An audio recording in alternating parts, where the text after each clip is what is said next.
Hi everyone, welcome back to our YouTube video, and in this video we are going to talk about how you can make full screen TikTok video on CapCut, and it will be an easy and fast tutorial for you guys. So without any further ado, let's get started. So first of all, you just need to come over that place into the media, and then you just need to import your video. I have some couple of TikTok videos in here. I will import that on that place. So here I will just place it in this clip, and here you can actually see it. So and now you can see that our clip is not working perfectly. So here we have this blank option. So how we can fix this one?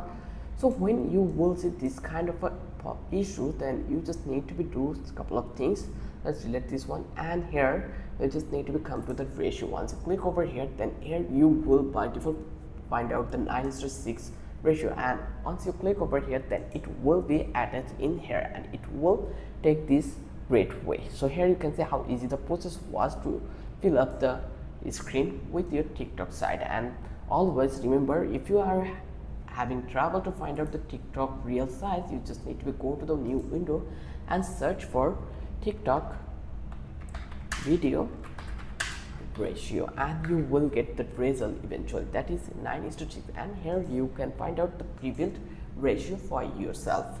Now you actually know how you can fill up your screen by using that TikTok video. This is the easiest way to make your full screen TikTok video on CapCut. If you love this video, then don't forget to subscribe our channel and don't forget to hit the like button. Till then, have a good day. I will catch you in the next video with an interesting topic again.